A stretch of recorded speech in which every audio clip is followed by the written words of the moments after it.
بتبدأ حكايتنا وبنعرف إنه سنة 477 من التقويم المقدس كانت الشياطين والسحر والأرواح الشريرة هي اللي بتحكم الأرض، وكان ملك الشياطين اللي موجود وقتها اسمه ليو. وبعد كده ظهر 6 من الأمراء قرروا إن هم يحرروا الأرض من ملك الشياطين ويقتلوا كل الأرواح الشريرة اللي موجودة، وفعلا نجحوا إن هم يقتلوا أمراء الظلام في كل أنحاء الأرض. وساعتها ملك الشياطين ليو عرف إن أمراء الظلام تم هزيمتهم وإن ال6 ملوك دول جايين علشان يخلصوا منه، فبيستعد ليو إن هو يدمرهم لما يجوا ويخلص منهم كلهم. لكن ساعتها احد المساعدين بتوعه بيقولوا له ان آلهة التمرد مش عاوزاك تموت علشان ما تضيعش النبوءة بتاعتهم، فطلبوا منه ان هو يدخل بوابة غريبة ويختم نفسه وبعد 1000 سنة يقدر يرجع وينتقم منهم كلهم. وفعلا ليو سمع كلامهم ودخل جوه بوابة غريبة وقدر ان هو يختم روحه لمدة 1000 سنة. وبعد كده بينتقل بينا المشهد وبنشوف بنتين بينتموا لمدرسة السحر المقدس، والمدرسة دي هدفها ان هي تحارب الوحوش الغامضة، واساميهم بتكون ريسيليا وروجينا. وبنعرف ان ريسيليا دي بنت شجاعة جدا ومش بتخاف من اي حاجة، علشان كده قررت ان هي تستكشف احد الاماكن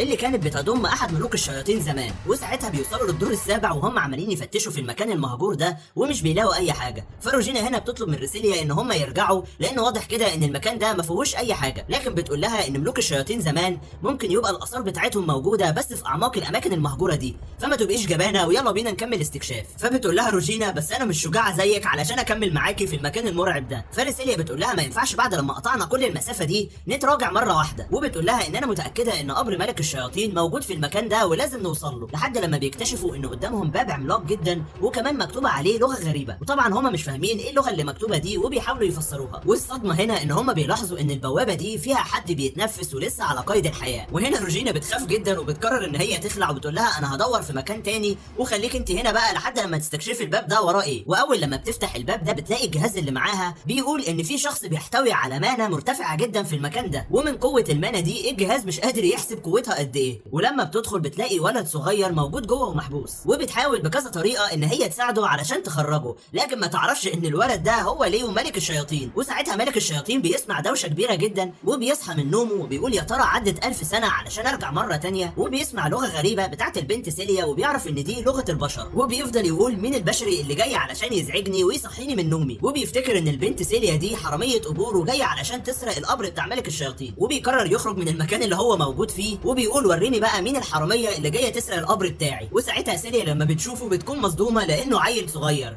وبيبص لنفسه بعد كده ملك الشياطين ليو وبيقول ايه ده، انا ايه اللي حصل لي؟ ايه الجسم الغريب اللي انا موجود فيه ده؟ وبيقول مستحيل تكون تعويذه الاستنساخ بتاعتي فشلت بعد 1000 سنه، والمفروض ان تعويذه الاستنساخ دي من اقوى التعويذات على مر التاريخ، والمفروض ان جسمه يرجع لحالته الطبيعيه بعد 1000 سنه، فعلشان كده هو مستغرب انه موجود في جسم بشري وكمان عيل صغير. وهنا سيليا بتساله وبتقول له هو مين اللي حبسك جوه الكريستاله دي؟ وطبعا ليو مش عارف يرد يقول لها ايه بالظبط، فسيليا هنا على طول بتحضنه وبتقول له ما تخافش واعتبرني انا اختك الكبيره وانا هحميك. وبنشوف ليو هنا متضايق جدا ان هو موجود في جسم بشري لانه بيشوف ان جسم الانسان ده ضعيف جدا وبيتاثر باي حاجه زي الجوع مثلا. وساعتها سيليا هنا بتبلغ الاداره عندها وبتقول لهم ان انا لقيت عيل صغير محبوس هنا. وبعد كده سيليا بتعرفه بنفسها وبتقول له ان هي عندها 15 سنه وانها بتنتمي لمدرسه السيف المقدس. وليو هنا بيكون فاهم كل كلامها ما عدا انه يفهم معنى اسمها وكمان العمر بتاعها، وبيقول واضح كده ان هي فاكراني عيل صغير وتايه. وبيقول انا المفروض اسالها دلوقتي عن طبيعه عالم البشر بعد لما عدت 1000 سنه. وبيقول لها بعد كده ان انا اسمي ليو، فبتحس ان اسمه كيوت جدا وجميل، فبيقول لها اسمي ايه اللي كيوت وجميل؟ انا اسمي ده زمان كان بيخوف كل العالم. وبيقول لها ان انا ملك الشياطين بس واضح ان المعلومات دي ما وصلتكمش بعد 1000 سنه. فبتحس سيليا ان هو بيحور عليها وبيقول اي كلام، فبتقول له انت عندك كام سنه بالظبط؟ فبيقول لها ان انا عندي 10 سنين، وبيحاول يجريها في الكلام وياخدها على قد عقلها لحد لما يفهم طبيعه البيئه اللي هو عايش فيها دلوقتي. وبتساله بعد كده وبتقول له انت مش فاكر اي حاجه وايه السبب اللي خلاك تبقى موجود هنا؟ وبتقول له انت تعرف حاجه اسمها الفراغات؟ فليو هنا مش بيكون عارف يعني ايه الكلمه دي، فبتقول له ان الفراغات دي وحوش بتيجي من عالم تاني علشان تهاجم البشر. وبتقول له احنا الفرسان المقدسه بنستخدم السيوف بتاعتنا علشان نقضي على الوحوش دي. فبيتصدم ليو هنا لما بيعرف ان الاعداء بتوع البشر من عالم اخر، وبيعرف ان من 1000 سنه كانت الشياطين هي اعداء البشر، فبيحس ان الفراغات اللي بتتكلم عليها البنت سيليا دي قصدها الشياطين. فبيسكت هنا ليو مش بيتكلم لحد لما يعرف كل حاجه. وبتقول له سيليا بعد كده ان هي جت هنا علشان تدور على الوحوش دي وتتخلص منها، لكن شافت الباب العملاق ده ولما دخلته لقيتك موجود فيه. فليو هنا على طول بيسالها عن تقويم السنه المقدسه، لكن سيليا مش بتكون فاهمه قصده ايه بالظبط بالسنه المقدسه هنا. وبتقول له احنا موجودين في سنه 64 دلوقتي. وليو هنا بيقول بما اني كنت موجود سنه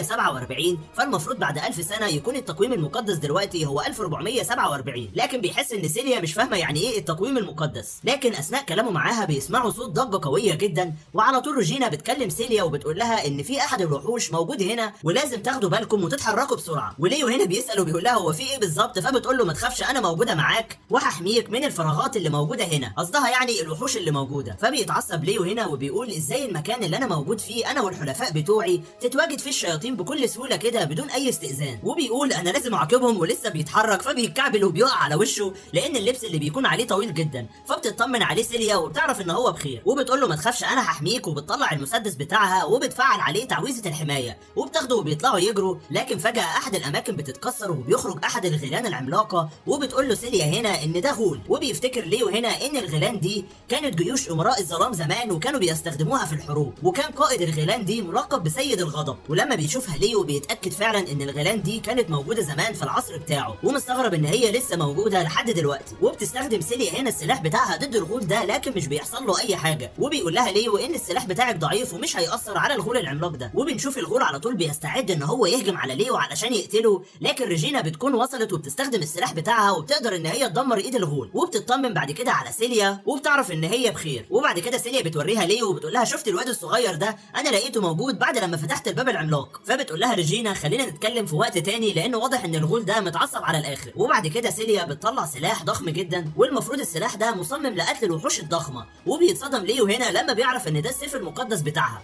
وعلى طول بتستخدمه وبتضرب بيه الغول العملاق ده وبتعمل انفجار قوي جدا. لكن كمان للاسف اثناء هجومها على الغول العملاق ده بتضرب على البوابه اللي كان موجود فيها القبر بتاع ملك الشياطين. فبيتضايق ليو جدا لما بيعرف ان هو اتدمر، وبيستغرب كمان ان السلاح ده ما كانش موجود على ايامهم زمان. وبعد كده بنشوف ريجينا بتقول لسيليا خدي الواد الصغير ده واهربوا من هنا لان المكان ده مش امن دلوقتي. وبتسحب ليو من ايده وبتطلع تجري بيه، لكن ليو هنا بيكون متضايق جدا ان تعويذه التناسخ بتاعته فشلت وانه رجع على شكل هيئه ولد صغير. وكمان متضايق جدا من كل الوحوش اللي بتدخل الضريح بتاعه وبتقعد تنهب فيه بدون اي استئذان، وبيكون نفسه ينتقم منهم. لكن بيقول انا لسه ما عنديش معلومات كافيه، ووجودي مع سيليا هيقدر يعرفني حاجات كتير جدا عن العالم الجديد اللي انا موجود فيه. وبتحاول سيليا تاخده وتطلع على سطح المكان ده علشان يهربوا منه. فبيقول لها ليو ان هو يعرف طريق مختصر لو عاوزه تروحه، لكن اثناء جريهم المكان بيتكسر وبيدخل عليهم وحش جديد عملاق جدا. وبتقع سيليا بعد كده على الارض وبتتصدم ان انواع الوحوش دي عندها القدره على الطيران. فبتحذر ليو على طول وبتقول له ان الوحوش دي خطيره جدا وبتقدر تطير، وبتطلب منه ان هو يهرب على طول. لكن ليو بيكون متعصب جدا وبيقرر ان هو يقضي عليهم بنفسه، لكن مش بيقدر يعمل معاهم حاجه. وبتجري على طول سيليا علشان تنقذه، لكن بتاخد ضربه قويه جدا من الوحوش دي وبتقع على الارض. وبتطلب من ليو بعد كده ان هو يروح لريجينا علشان يهرب معاها، وانه مش هيعرف يعمل اي حاجه مع الوحوش دي. وساعتها بيبص لها ليو وبيقول عليها بنت غبيه لانها ضحت بنفسها علشان تحميه،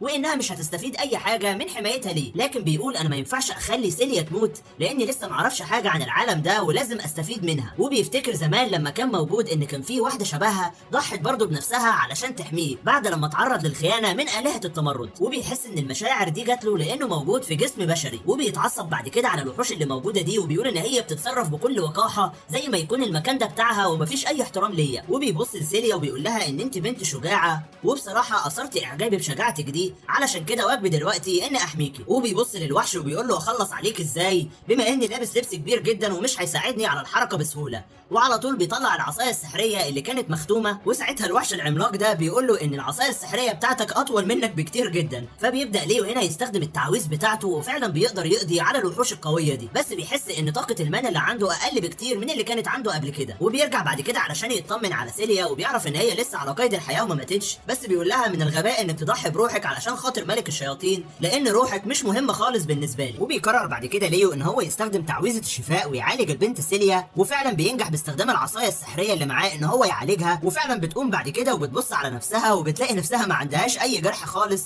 من اللي كانوا عندها قبل كده، وبتستغرب ان هو عنده قدره عجيبه جدا في الشفاء. وبتيجي بعد كده جوليا وبتطمن عليهم وبتعرف ان هم بخير، وبيقرروا هم الثلاثه يخرجوا بره المكان الغريب ده ويهربوا بسرعه قبل ما تظهر لهم شياطين جديده. وبعد كده بنروح فلاش باك من 6 سنين وبنشوف هجوم قوي جدا من الوحوش الغامضه على المدينه، وبنشوف كل سكان المدينه مستخبيين في مكان سري، وبنشوف معاهم سيليا والخادمه بتاعتها ريجينا، وبتكون خايفه جدا ومرعوبه من الهجوم بتاع الوحوش. وبتحاول ريجينا اللي هي تطمنها وبتقول لها ما تخافيش، ابوكي قائد قوي في اكاديميه الفرسان المقدسه واكيد هيقدر يهزم الوحوش الغامضه دي. وبنعرف ان والد سيليا كان قائد قوي جدا في اكاديميه السيف المقدس، وهو اللي بيقود الفرسان دلوقتي في محاربة الوحوش الغامضة. لكن فجأة بيسمعوا صوت انفجارات قوية جدا، حتى المكان السري بيضرب الانذار الاحمر بتاعه، وبيحسوا ان جيش السيوف المقدسة اتهزم. ولما بيخرجوا بره بيلاقوا المدينة حرفيا متدمرة، وبنعرف ان ابو سيليا مات في الحرب. فبتنهار جدا وبتفضل تعيط، وبتصمم بعد كده ان هي تنضم لأكاديمية الفرسان المقدسة علشان تقتل كل الوحوش الغامضة وكمان تنتقم لابوها. وبنرجع بعد كده من الفلاش باك وبنشوف ليو متشعبط في سيليا وهم في طريقهم للمقر الرئيسي بتاع أكاديمية السيف المقدس.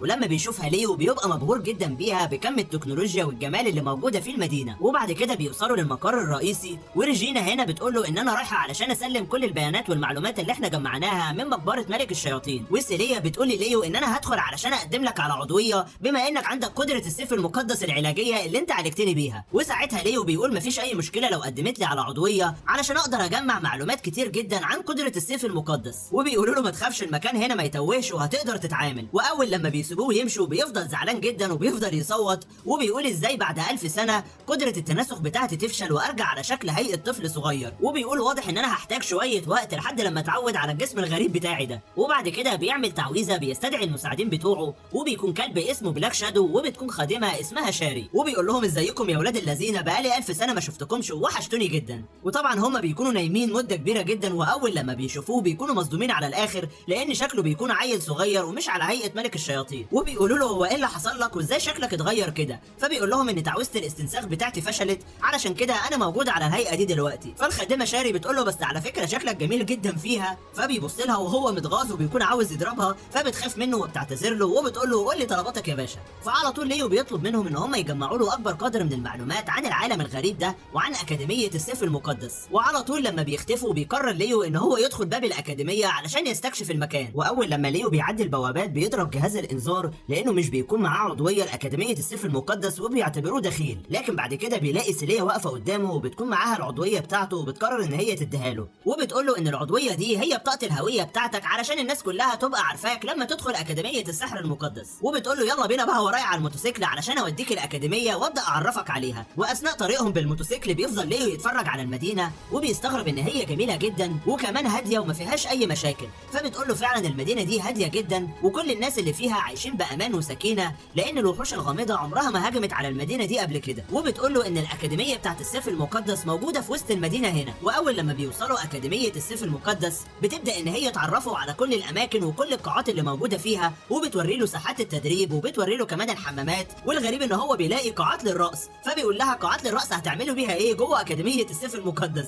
فبتقول له احيانا لما بنخلص المهمات بيكون عندنا شوية كبت كده فبنحب ان احنا نرفه عن نفسنا ونرقص شوية. وبتفضل سيليا سحباه من ايديه وبتفرجه على كل الاقسام اللي موجودة في أكاديمية السيف المقدس، لدرجة ان البنات اللي موجودين جوه لما بيشوفوا ليو بيبقوا معجبين جدا بشكله، لحد لما بيعدوا قدام مقاتل اسمه رودس. والمقاتل ده واضح عليه ان هو شخص متنمر ورخم. ولما بيشوف ريسيليا بيقول لها انت بتعملي ايه هنا ومين الواد الصغير اللي موجود معاكي ده؟ وليو طبعا بيبص له بكل استغراب وزي ما يكون مخنوق منه. فبتقول له سيليا مالكش دعوه بيه ويلا بينا نمشي، وتقريبا كده بتتجاهله ومش بترد عليه. لكن بيقرب منها وبيقول لها انت ليه بتبعدي عني؟ انا بسالك دلوقتي مين الواد الصغير اللي معاكي ده؟ فبتقول له سيليا مالكش دعوه بيه، وعلى فكره ده مقاتل مقدس وعنده مهاره قويه جدا. فبيفضل يضحك وبيقول لها من امتى الفصيله بتاعتك بقى فيها مقاتلين اقوياء اذا كنت انت ضعيفه ومش بتقدري تستخدمي قدره السيف المقدس بتاعك؟ وبنشوف ليو هنا بيبص له وهو نفسه يضربه وبيقول اصبر عليا بس لحد لما اعرف كل حاجه هنا وانا هديلك بعد كده علقه محترمه. وبنشوف بعدها المقاتل رودس بيعرض على سيليا ان هي تنضم للفصيله بتاعته، وبيقول لها ان الفصيله بتاعتي من اقوى المحاربين وهيبقى شرف ليكي انك تبقي موجوده فيها. وبيقول لها ما تخافيش مش هنخليكي تعملي اي مهمات صعبه،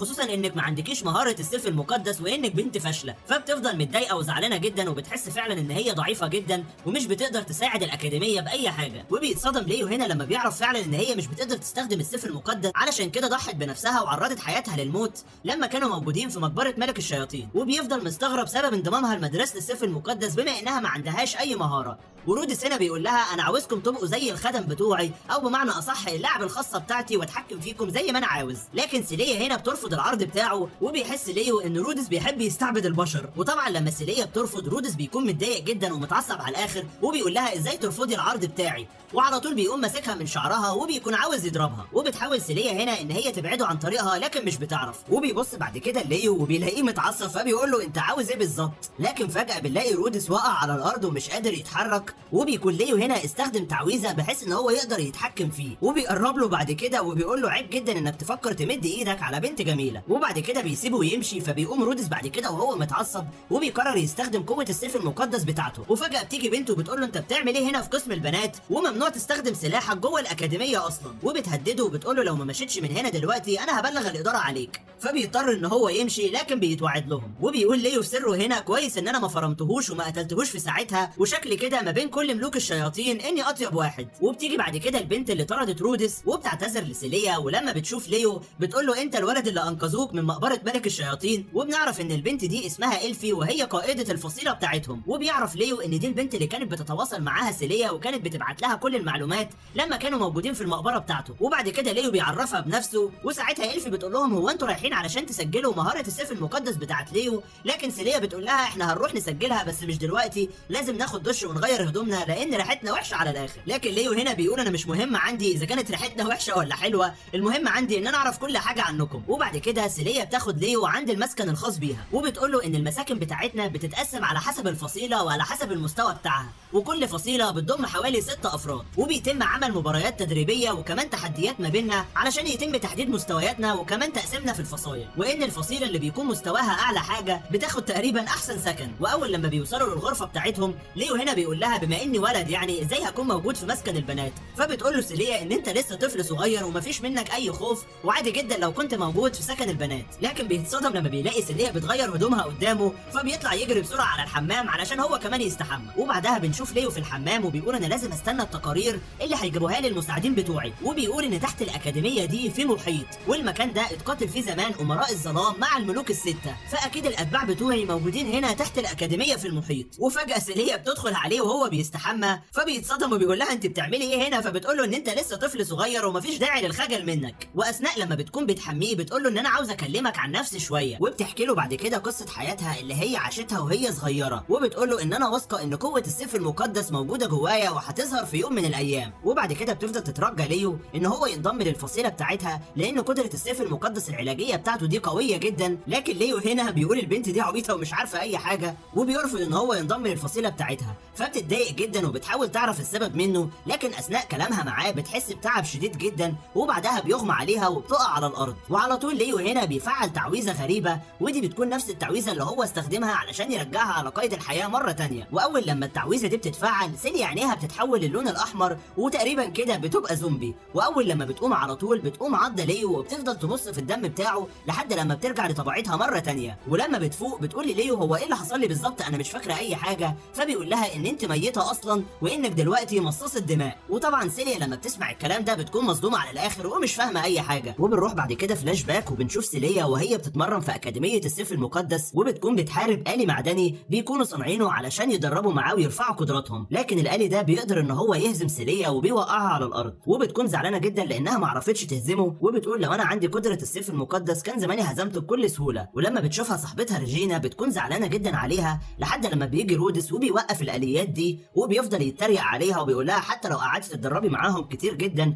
مستحيل تقدري تهزميهم لانك ما عندكيش قدره السيف المقدس. وبيفضل بعد كده يتنمر عليها كتير لحد لما بتيجي صاحبتها ريجينا وبتستخدم قدره السيف المقدس بتاعها وبتهدد رودس وبتقول له مالكش دعوه بيها والا هضربك. فبيخاف على طول وبعد كده بيسيبهم ويمشي. فريجينا بعد كده بتقول لصاحبتها سيليا زي ما انت شايفه ان رودس ده شخص ضعيف جدا وكل المقاتلين اللي معاه اللي هو بيتحكم فيهم ضعاف زيه. فبتقول لها لو انا كان عندي قدره السيف المقدس ما كانش فضل يتنمر عليا كتير ويطلب ان انا انضم للفصيله بتاعته. وبنرجع بعد كده من الفلاش باك وبنشوف ليو ود سيليا الاوضه بتاعتها وفضل واقف جنبها لحد لما فاقت، وبعد كده بيطمن عليها ان هي بقت كويسه. ولما بتفوق بتقول له هو ايه اللي انت عملته فيا بالظبط؟ فبيبدا ان هو يحور عليها علشان ما يقولهاش ان هو ملك الشياطين، وبيقول لها ان انا كنت ساحر قديم وكنت محبوس جوه البلوره اللي انت خرجتني منها، واني بمارس السحر لحد لما اقدر استرجع قدراتي السحريه كامله. وبعد كده سيليا بتشكره ان هو انقذ حياتها، وبتقول له من ساعه لما عيلتي كلها ماتت من هجوم الوحوش الغامضه انا كنت مصممه ان انا ادخل اكاديميه السيف المقدس علشان انتقم من كل الوحوش دي واقتلها كلها، وشكرا انك ساعدتني ورجعتني على قيد الحياه مره تانية. واثناء كلامهم بنسمع صوت بطن ليو وهي عماله تصوصو لان واضح كده ان هو جعان وما اكلش من مده كبيره. فبتقول له سيليا يلا بينا على المطعم وانا هعزمك على وجبه حلوه جدا هتعجبك. وبعد كده بتاخده قدام قائمه الطعام وبتقول له اختار بقى الوجبه اللي انت عاوزها. وطبعا ليو مش بيكون عارف اي حاجه من الاكلات اللي موجوده قدامه، فبيختار اكله معينه. فبتقول له خلي بالك بس الاكله دي غاليه جدا جدا وما اعتقدش ان انا معايا الفلوس الكافيه علشان اجيبها. وفجاه سيليا بتحس بالتعب والارهاق وبتكون عاوزه تاكل، فبيحس ليو ان هي عندها نقص كبير في المانا، علشان كده بتحس بالجوع بشكل مستمر. فبيقول لها ليو ما تقلقيش انا معايا فلوس كتير جدا، وبيطلع عمله ذهبيه بتكون موجوده معاه زمان،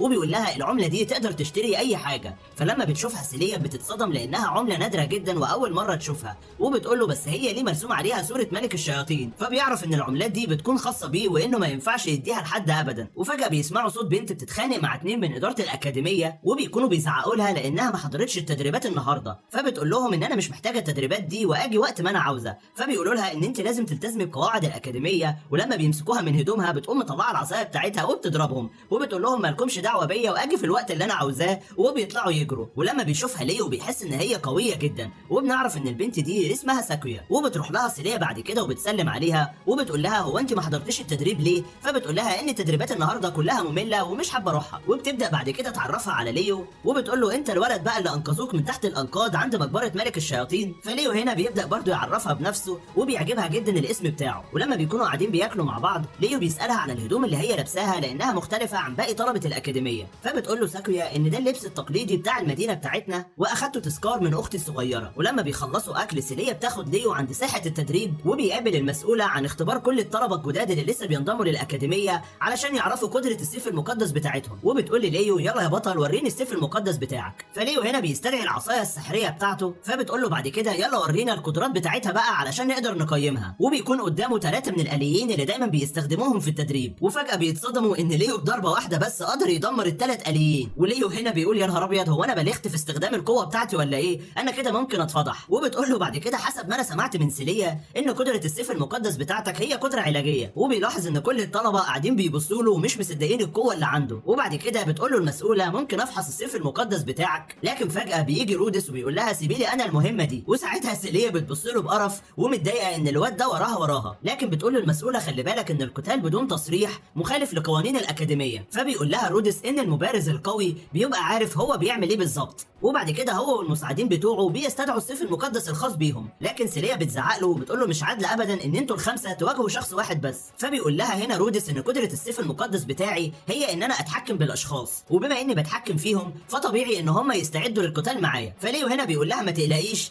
انا هقدر اهزمهم هم ال5 بكل سهوله. لكن سيليا بتقول له ان انا مش هسيبك لوحدك وهقاتل معاك. وبعد كده التحدي بيبدا، وبنلاقي سيليا اتحمست وهجمت بسرعه على واحده من مساعدين رودس وطيرت السلاح بتاعها. فبيتصدم رودس هنا بقوتها، وبتيجي مساعده تانية على طول وبتستخدم السيف المقدس بتاعها وبتهجم بقوه الميه. لكن سيليا برضه بتصد الهجوم بتاعها بالسيف الضعيف اللي معاها وبتفضل تضرب فيها بكل قوتها. وطبعا ليو بيكون مصدوم من القوه اللي فيها سيليا، وبيقول بما اني قدرت اعيد شفائها مره تانية بقوتي السحريه فطبيعي ان قوتها تزيد. وفجاه رودس بيطلب واحده من المساعدين بتوعه انها تهجم على ليو. فسيليا هنا بتحذر ليو بتقول له خلي بالك من نفسك لانها قويه جدا. فبيقول لها ما تقلقيش انا هقدر اهزمها بسهوله. وبعد كده بيقول ما ينفعش اطلع كل قوتي مره تانية علشان امري ما يتكشفش. وفجاه مساعده رودس بتهجم عليه بقوه الرعد، لكن ليو هنا بيستخدم العصايه السحريه بتاعته وبيطلع قوه الظل وبيقدر يصد الهجوم ده بكل سهوله. وبعد كده بيستخدم نفس قوه الظل دي مره تانية وبيقدر يمسك رجلها وبيخليها مش عارفه تتحرك. وفي الوقت ده بنلاقي سيليا برضه قدرت ان هي تهزم 2 من المساعدين بتوع رودس. وفجاه بنشوف انجيلا بتجري بسرعه لما عرفت ان سيليا دخلت في تحدي مع رودس، وبتقول ان البنت دي متهوره جدا ومستحيل تقدر تهزمه. لكن لما بتوصل بتتصدم ان ده تحدي رسمي وان ليو كمان موجود معاها في القتال. وبعد كده بنشوف سيليا قدرت ان هي تهزم اخر مساعده عنده، وبتقرب بعد كده من رودس وبتقول له الدور جاي عليك. فبيتضايق جدا رودس وبيطلع السيف المقدس بتاعه ولسه بتهجم عليه سيليا، لكن على طول بيستخدم قوه سلاحه وبيقدر ان هو يخليها ما تتحركش. وطبعا سيليا بتكون مصدومه لانها مش قادره تتحرك او تعمل اي حاجه. فبيقول لها ان انا قوه سلاحي اني اتحكم بالاشخاص، وبيقول لها لو انت ما عندكيش قوه السيف المقدس مستحيل تقدري تهزميني. وبعد كده بيسيبها وبيقرب من ليو، وبنلاقي المساعدين بتوعه كمان متجمعين حواليه. وساعتها ليو بيكون متردد جدا ان هو يستخدم قوته كامله علشان ما يتكشفش امره. وفجاه ليو بيحس ان سيليا بيخرج منها طاقه قويه جدا وان في حاجه غريبه. وفعلا بنشوف سيليا هنا عماله تصمم ان هي لازم تظهر قوه السيف المقدس بتاعها، وبتلاقي نفسها ماسكه سيف بيخرج منه ضوء ابيض قوي جدا، وبنعرف ان هو ده السلاح الخاص بيها وانه قوه السيف المقدس بتاعتها. وهنا بنشوف انجيليا مش بتكون مصدقه نفسها ان اخيرا سيليا بقى عندها قوه السيف المقدس.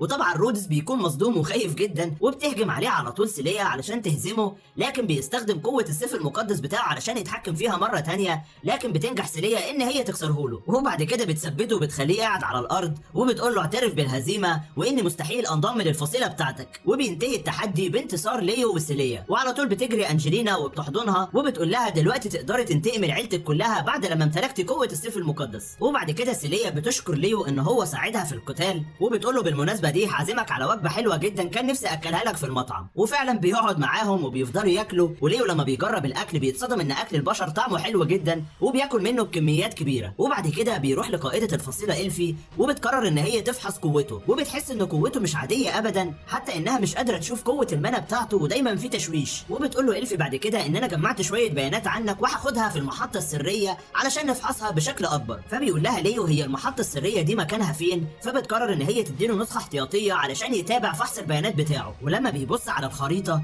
بيحس ان في حاجة غريبة جدا، وعلى طول بيستدعي المساعدين بتوعه، وبيجي له ساعتها الكلب شارلي وبيقول له ان تحت الأكاديمية موجود وحوش غريبة جدا، ولحد دلوقتي مش عارفين نحدد اذا كانت الوحوش دي هي احد امراء الظلام زمان ولا وحوش من فصيلة غريبة. وبتيجي بعد كده المساعدة الثانية بتاعته وبتقول له انا اكتشفت حاجة غريبة جدا بياكلوها البشر، وبعد كده بتطلع له حلويات علشان يجربها، فبيتضايق وبيتعصب عليها ان هي بتستكشف الاكل بس وما جابتلهوش اي معلومات مهمة. وبنشوف بعد كده مجموعة غواصين بيكونوا موجودين تحت الأكاديمية بيكتشفوا وحش ضخم موجود في قاع المحيط، ولما بيقربوا منه بيلاقوا الوحش ده طلع ايادي كتير جدا وعلى طول قتلتهم. وبعد كده بنروح فلاش باك وبنشوف ليو لما كان في جسد بشري زمان وكان احد الملوك وراح علشان يتفقد احد المخازن السريه، وبنشوف معاه احد العمال وهو بيشرح له طريقه العمل بتاعه المخزن السري اللي هم عملوه، وبيكون ليو مش مدي اي اخوانه، لكن نظرات العامل ده بتكون غريبه جدا. واول لما بيوصل للمخزن السري بيستغرب ليو ان مفيش اي حد شغال فيه دلوقتي، فبيسال العامل وبيقول له هي الناس راحت فين، لكن بيتصدم ان العامل كمان اختفى، فبيحس ان في حاجه غريبه. وفجاه بتظهر مجموعه من السحرة بيعملوا تعويذ سحريه بيخلوا ليو مش قادر يتحرك من مكانه، فبيعرف ان هو تمت خيانته من امراء المملكه. وبعد كده بيظهر الحرس من كل حته وعلى طول بيقوموا مأيدين ليو بالسلاسل الضخمه وبيعلقوه في الهواء، وبعد كده كل الحراس دول بيفضلوا يطعنوا فيه بالرمح اللي معاهم لحد لما بيقتلوه. وبعد كده كبير الحرس بيقول ان المهمه تمت بنجاح ولازم نبلغ امراء المملكه، وبيسيبوه وبيمشوا. وفجاه بتظهر ساحره غريبه جدا اسمها روزالينا وبتكلم ليو وبتقول له ان العالم ده مش عادل وان انا موجوده هنا علشان ارجعك للحياه مره تانية. وبتكون روزالينا دي احد ملوك التمرد، وفعلا بتقدر ان هي ترجع ليو على قيد الحياه مره تانية، لكن في هيئه ملك الشياطين علشان ينتقم من البشر. وبنشوف بعد كده ليو بيصحى من النوم، وبتكون دي اول مره ليو يحلم بيها بالاحداث اللي حصلت له من مده كبيره، وبياخد باله ان رقبته مجروحه، وبيعرف ان سيليا صحت بالليل وهو نايم ومصت جزء من دمه، لاننا طبعا عارفين ان هي اتحولت لمصاص الدماء. وبعد كده ليو بيروح على سيليا وبيصحيها بتعويذه غريبه،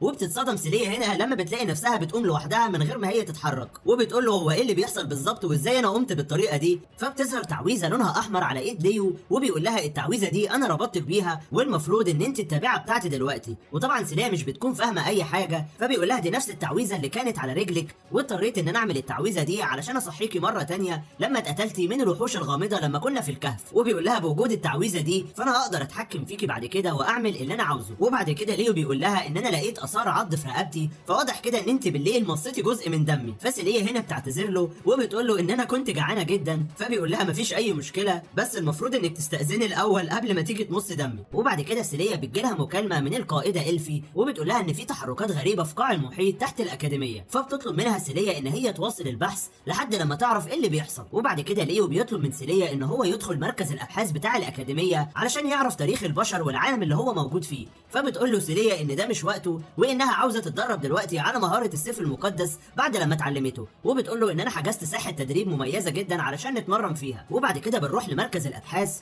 وبنلاقي القاده بتوع اكاديميه السحر مش فاهمين ايه اللي موجود في قاع المحيط ده، وعرفوا كمان ان الفرقه ال 13 اللي راحت للبحث تم قتلها بالكامل، وبيكونوا مش عارفين ازاي الفرقه ال 13 اتقتلت، والمفروض ان هم متدربين كويس جدا، وكمان مستغربين ان الوحش ده حجمه مش طبيعي مقارنه بالوحوش الغامضه اللي هم قتلوها قبل كده. فبيقرروا ان هم يفعلوا حاله الطوارئ القصوى وكمان يخلوا كل المدينه من البشر لحد لما يعرفوا طبيعه الوحش الغريب اللي موجود في قاع المحيط ويقتلوه. وبعد كده بنشوف سيليا في ساحه التدريب مع ليو وهي عماله تقتل روبوتات التدريب بتاعه الاكاديميه، وطبعا بتستخدم قوه السيف المقدس بتاعتها بعد لما قدرت تستدعي القوه القوه دي في قتالها الاخير مع رودس. وبنشوف ليو هنا فرحان جدا ان مستوى سيليا القتالي ارتفع بشكل كبير جدا، وبتحس ساعتها ان كل الروبوتات اللي موجوده في الاكاديميه ضعيفه جدا وان نفسها تحارب وحوش اقوى من كده. فليو بيجي له فكره وبيقول لها ان انا هستدعي وحوش سحريه وعاوزك انت تحاربيها وورينا بقى ايه المستوى بتاعك. وبيعمل بعد كده حاجز سحري علشان الوحوش دي لما تخرج ما تدمرش الاكاديميه. وبعد كده بيستخدم العصايه السحريه وبيستدعي هياكل عظميه ضخمه جدا وبيقول لها ان دول اتباعي بس كانوا بيعارضوني علشان كده انا قتلتهم. وطبعا سيليا بتكون مستغربه ان هو بيقدر يستدعي الوحوش السحريه الغريبه دي واول مره تشوفها. وفعلا بنشوف سيليا متحمسه جدا وعلى طول بتهجم عليهم وبتفضل تدمرهم وبتعملهم شاورما. وكل لما بتقتل مجموعه ليو بيستدعي مجموعه جديده علشان تحاربها، وبتنجح في الاخر سيليا ان هي تقتل مئات من الهياكل العظميه الضخمه. وفي نهايه القتال بتكون تعبانه جدا وليو هنا بيسالها وبيقول لها هو انت ازاي كنت بتقضي عليهم بضربه واحده بس؟ فبتقول له ان دي نفس قدره السيف المقدس بتاعه ابويا لانه كان بيمتلك سيف قوي جدا والشفره بتاعته حاده وبتقطع من اول مره. وبعد كده سيليا بتشكره ان هو ساعدها في التدريب بتاعها علشان ترفع مستواها في القتال. وبيتنقل بينا المشهد وبنشوف المقاتله ساكويا وصلت عند مسكن سيليا علشان عاوزه تقول لها حاجه مهمه، لكن بتاخد بالها ان في كلب غريب اول مره تشوفه. وطبعا احنا عارفين ان الكلب ده هو المساعد الشخصي بتاع ليو، ولما بتروح له بتفضل تتكلم معاه بس بيكون هو عنده اوامر انه ما يتكلمش معاها، وبتفضل تلعب معاه وتستفزه وبيكون نفسه يهجم عليها علشان يقتلها لكن بيمسك نفسه. وبعد كده بتسيبه وتمشي وبتقول له بلغ ليو وسيليا ان انا عاوزاهم في موضوع مهم. وبتوصل بعد كده ساكويا لغرفه إلفي، وساعتها إلفي بتبدا تحكي لها عن الوحش الضخم الغريب اللي موجود في قاع المحيط، لكن واضح كده ان ساكويا مش بتكون مهتمه باي كلام هي بتقوله وبتنام وهي قاعده. وبعد كده بنشوف الخادمه شاري برضو عماله تجمع معلومات بس عن الاكل، وبتكون موجوده في احد المطاعم وبتفضل تسال الطباخ اللي موجود عن طريقه عمل افضل الاكلات. ولما بتكون موجوده في المطبخ معاه علشان يعلمها طريقه التقطيع بيتصدم لما بيلاقيها بتطلع سكينه من راسها وبتبدا ان هي تقطع الاكل بالاطباق اللي موجوده. فبيحس ان البنت دي مش طبيعيه وعلى طول بيطردها. ولما بتخرج بتاخد بالها ان ليو موجود مع سيليا قدام احد المتاجر، وبتكون سيليا بتشتري بعض الحلويات علشان هتروح مكان بيكون مطعم ودار ايتام في نفس الوقت. واول لما بيوصلوا المكان ليو بيشوف الاطفال الصغيرين بيجروا على سيليا وفرحانين جدا ان هي جابت لهم حلويات واكل، وبيفتكر نفسه لما كان صغير ومشرد ومش لاقي اي حد يعتني بيه خالص. وبتبدا بعد كده سيليا تعرفهم على ليو وبتقول لهم ان ده ساحر قوي جدا وبيمتلك قدرات جباره. فبيطلعوا يجروا عليه وبيفضلوا يقولوا له استخدم السحر، احنا عاوزين نشوف شكله عامل ازاي. وبنرجع بعد كده للقائده إلفي وبتستغرب ان المجموعه 13 اللي راحت تتفقد قاع المحيط اتقتلت كلها، وبتقول اننا لازم نبلغ الاداره لاننا واضح كده اننا داخلين على حرب كبيره جدا. وبنشوف بعد كده بعض الموظفين في الاكاديميه بيتفقدوا غرفه التحكم وبيتصدموا ان الوحش قدر يخترق غرفه التحكم وكمان مسيطر عليها بدروع كتير جدا بتكون عامله زي اغصان الشجر. وبنروح بعد كده فلاش باك على احدى القرى اللي بيتم الهجوم عليها من الجوبلين العملاق، وبتكون القريه دي موجود فيها ليو هو وامراء الظلام اللي كانوا بيحموها لما كان موجود على هيئه بشري. وبتكون واحده من امراء الظلام بتكون بتدور على طريقه علشان تتخلص منها من الجوبلين العملاق. فواحد من امراء الظلام اللي اسمه اراكيل بيقرر ان هو يستخدم تعويذه غريبه جدا وبيعمل كوره من الضوء بتكون قويه جدا وبتكون حرارتها مرتفعه. فبتقول له انت كده هتحرق المدينه كلها حتى البشر هيموتوا مع الجوبلين. فبيقول لها مش مهم اي حاجه، المهم ان احنا نقضي على الجوبلين العملاق. وفعلا بنشوف الناس بتتاثر من قوه الحراره العاليه وبيبداوا ان هم يتألموا. وساعتها ليو بيقرر ان هو يتدخل وبيمسك السيف بتاعه وبيقوم قاطع الكره الضوئيه دي النصين وبيتخلص منها. فبيقول له اراكيل ايه اللي انت بتعمله ده وازاي توقف التعويذه بتاعتي؟ فبيقول له ان انا هقضي على الجوبلين ومش هنحتاج ان احنا نقتل البشر. وفعلا على طول ليو بالسيف بتاعه بيفضل يهجم على الجوبلين وبيقتلهم واحد ورا التاني لحد لما حرفيا بيخلص عليهم كلهم. وساعتها سكان المدينه بيكونوا فرحانين جدا بليو انه قدر يخلصهم من الجوبلين اللي كان عاوز يدمر المدينه بتاعتهم. وبنشوف اراكيل هنا متغاظ وبيفكر في مكيده علشان يتخلص من ليو. وبنرجع من الفلاش باك وبنعرف ان الوحش العملاق اللي موجود تحت الاكاديميه هو اراكيل احد امراء الدمار، وبيكون اتحد مع شجره ملعونه علشان كده بيقرر ان هو يدمر المدينه اللي موجود فيها اكاديميه السيف المقدس ويقضي على كل البشر. وبيقدر يلف جذوع الشجر بتاعته حوالين الاكاديميه كلها من تحت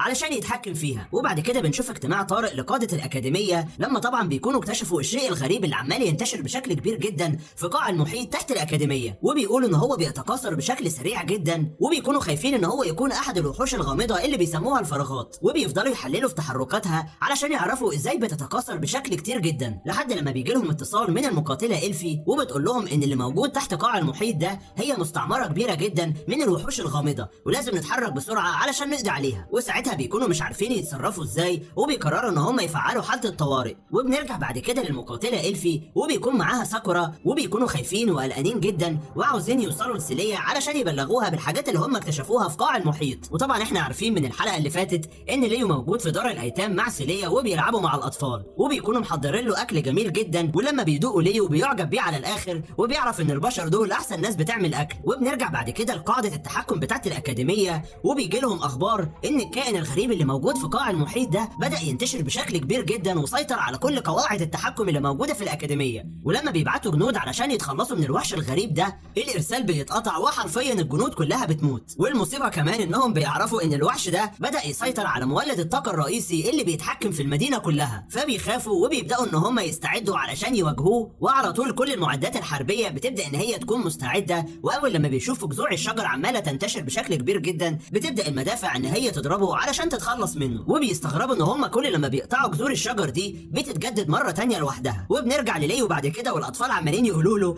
بما انك ساحر بقى يا معلم عاوزينك تعلمنا لعبه سحريه، فبيبدا يفكر في لعبه معينه لحد لما بيستدعي هياكل عظميه صغيره وبيقدر يخليها تعمل شكل مضحك علشان يفرح الاطفال. وبعدها بنشوف مولد الطاقه الرئيسي بدا يتاثر من هجوم الوحش الغامض ده ويأثر على الكهرباء بتاعه المدينه، وساعتها الملجأ اللي موجود فيه ليو بتبدا الكهرباء تقطع فيه. وبتحس سيليا هنا ان في حاجه غريبه، فبيطلعوا يجروا بره دار الايتام علشان يعرفوا ايه اللي بيحصل. وبيتصدموا ان في بوابات غامضه بدات تظهر في السماء وكمان تخرج منها وحوش غريبه جدا. وبنشوف كمان اكاديميه السيف المقدس فعلت حاله الطوارئ وبدات تقفل كل البوابات بتاعتها وبتخرج كل المدافع علشان تقتل كل الوحوش اللي بتطير دي. وبيبداوا يجمعوا كل المقاتلين علشان يستعدوا وبيقولوا واضح كده ان في حرب كبيره احنا داخلين عليها. وبنشوف بعد كده يا معلم كل المدافع بتاعت اكاديميه السيف المقدس عماله تضرب على الوحوش الغريبه اللي عماله تطير دي، لكن الاعداد بتاعتها بتكون كبيره جدا ومش بيعرفوا يتخلصوا منها كلها. وبعد كده بنشوف ساكورا والفي وريجينا بيبداوا كلهم يستخدموا قوه السيف المقدس بتاعتهم علشان هم كمان يشاركوا في المعركه دي ويقتلوا كل الوحوش الغريبه. وساعتها سيليا بتقدر ان هي تتواصل معاهم وبتعرف ان هم بداوا الحرب ضد الوحوش الغامضه دي وعاوزينها تساعدهم. وليو هنا بيستدعي المساعده بتاعته شيري وبتقول له ان احنا اكتشفنا كائن غريب جدا موجود في قاع المحيط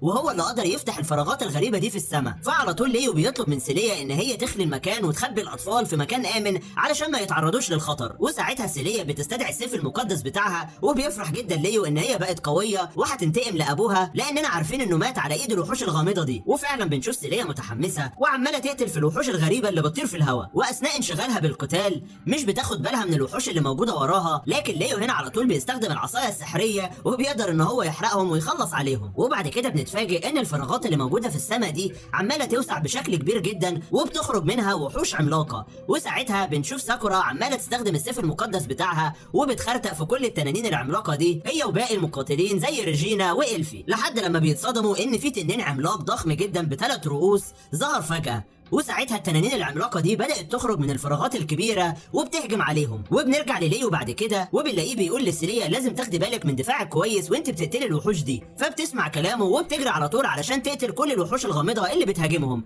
لكن هنا ليو بياخد باله ان الوحوش دي كانت نفس الوحوش اللي موجوده في المقبره بتاعته. وبعد كده بيتصدم بتنين ضخم جدا عاوز يهجم عليه علشان يموته، لكن ليو بيخاف ان هو يستخدم كل قوته علشان ما حدش يعرف ان هو ملك الشياطين، وبيقرر ان هو يستخدم جزء منها وبيعمل تعويذه بالعصايه السحريه بتاعته وبيخرج كور نار ضخمه جدا بتقدر ان هي تنزل على التنين العملاق ده وتحرقه وبيموت بسهوله. لكن بيتصدم ليو لما بيلاقي التنين ده بعد ما وقع على الارض بدا ان هو يهجم عليهم مره تانية، وكان لسه هيهجم على ليو علشان يموته، فبيخرج المساعد بتاع ليو الكلب وعلى طول بيقوم عاضد في رقبته. وهنا ليو بيبدا يستخدم العصايه السحريه بتاعته مره تانية وبيستخدم تعويذه الجاذبيه وحرفيا بيقدر ان هو يقضي على باقي التنين. وهنا بنشوف سيليا مصدومه من قوه ليو وبتقول له انت جبت القوه الكبيره دي منين؟ لكن فجاه الارض من تحتها بتتفتح وبتخرج جذوع الشجر بتاعه اراكيل وبتلف حوالين ليو وبتبدا ان هي تسحبها. وساعتها ليو بياخد باله لما بيبص على الوحش الغريب ده وبيعرف ان هو ملك الدمار اراكيل، لكن اندمج مع الشجره الملعونه علشان كده شكله اتغير. وبنروح بعد كده فلاش باك سنه 343 وبنشوف قلعه مظلمه جدا بتحكمها الساحره روزالينا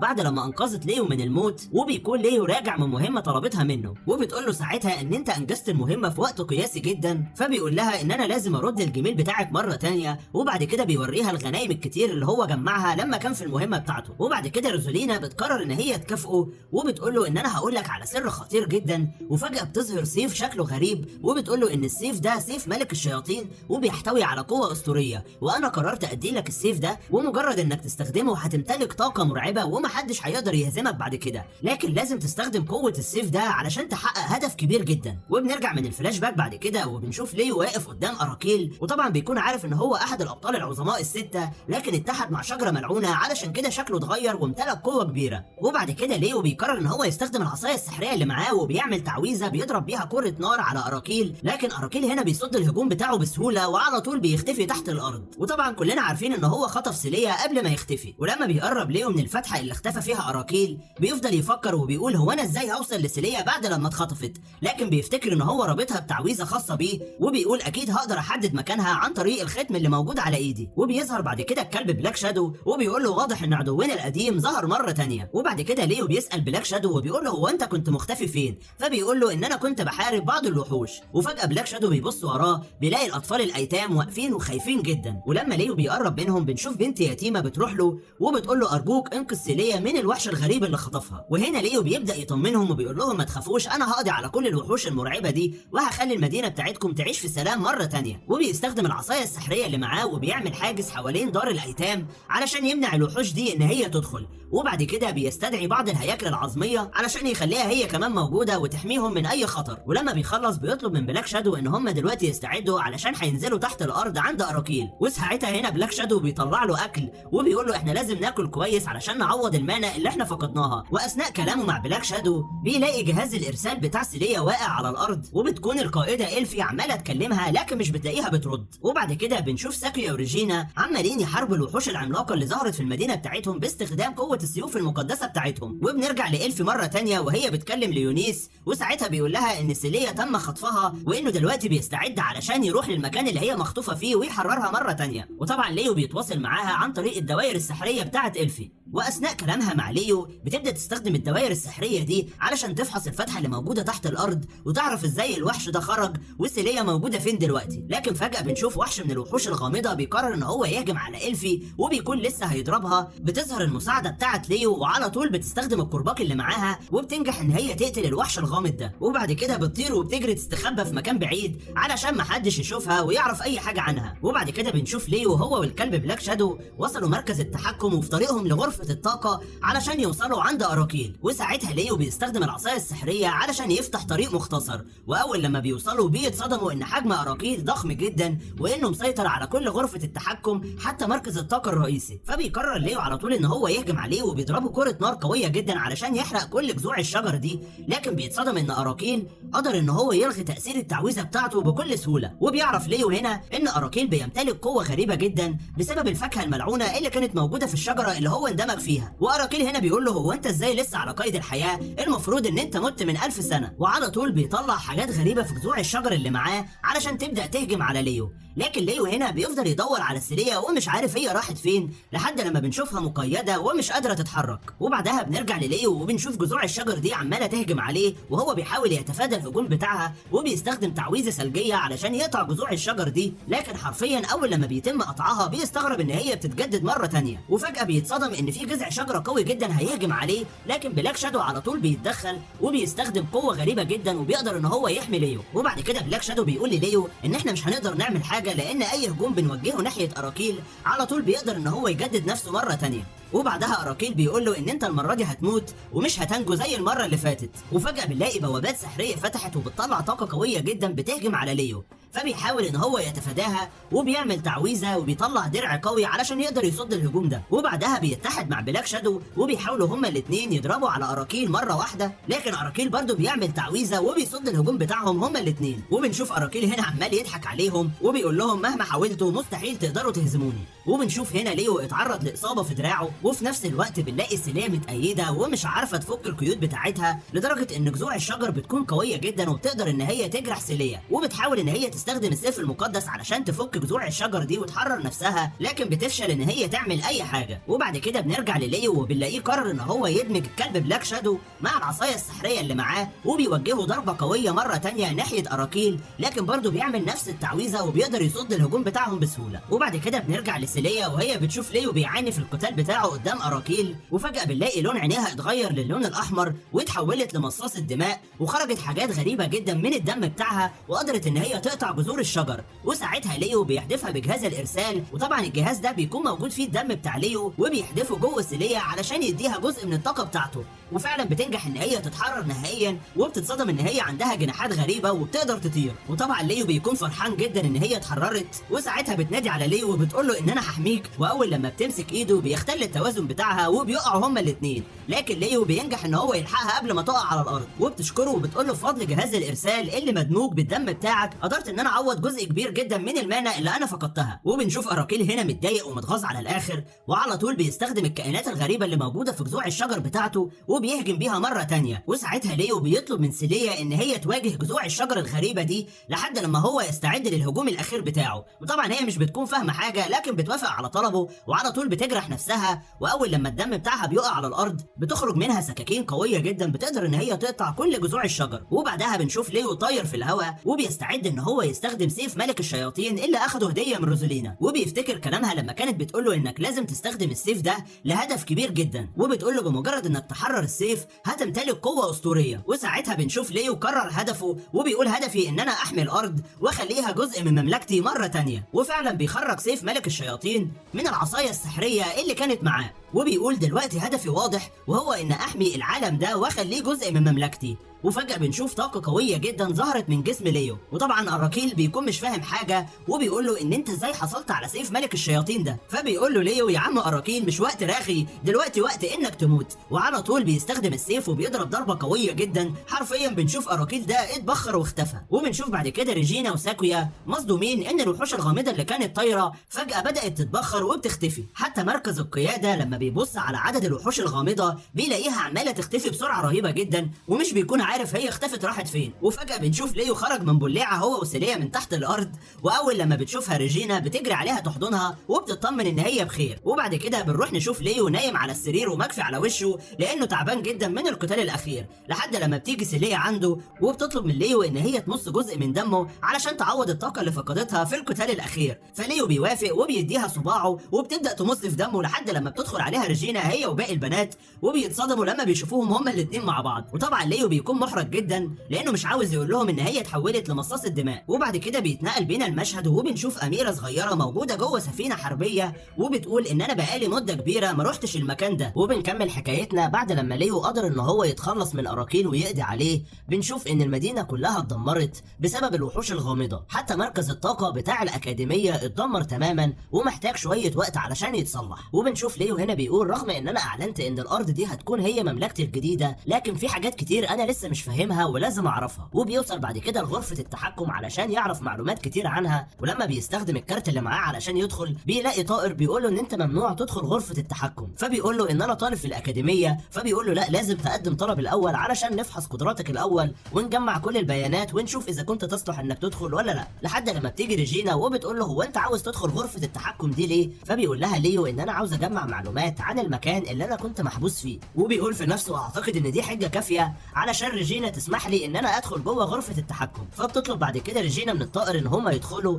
وفعلا بيسمح لهم ان هم يدخلوا غرفه التحكم بعد لما بيراجع بيانات ريجينا. ولما بيدخلوا جوه ليو هنا بيسالها عن الطائر الغريب اللي موجود بره وبيتكلم، فبتقول له ان احنا الشركه بتاعتنا قدرت ان هي تصنعه. فبيستغرب ان البشر بيقدروا يتحكموا في الارواح وكمان يصنعوها. فبيقول لها ليو طب دي الارواح الصناعيه، طب فين بقى الارواح الطبيعيه؟ قصده يعني على الحيوانات والوحوش. فبتقول له ريجينا من بدايه غزو الوحوش الغامضه على المدينه بتاعتنا هربت كل الارواح في الغابات القديمه. وبعد كده بيجي لها اتصال من الاداره بسبب ان هم عاملين حفل تكريم بعد لما قضوا على الوحوش الغامضه دي، وبيعرفوا ان الفصيله اللي موجود فيها ليو كلها مدعوه للحفل، وهتكون موجوده فيها الامبراطوره الرابعه، والاميره دي بيكون اسمها اليتريا. فبيقول ليو فرصه كويسه ان انا اتعرف عليها وكمان اعرف قدراتها بما انها الاميره الرابعه. وبيقول لريجينا اتكلي انت على الله وانا لما اخلص البحث بتاعي هبقى اجيلكم. وبنروح بعد كده للغابه القديمه وبنشوف اسد اسود بيتكلم اسمه باستيا، وبيقول لهم ان في حفله تكريم هتقام على سفينه هايبرون العملاقه وهتكون موجوده فيها الاميره الرابعه، وبيقول ان دي فرصتنا علشان نخطفها. فبيرد عليه واحد من الجوبلين العواجيز وبيكون ده بيمثل عرق الالف وبيكون اسمه جاكوتو،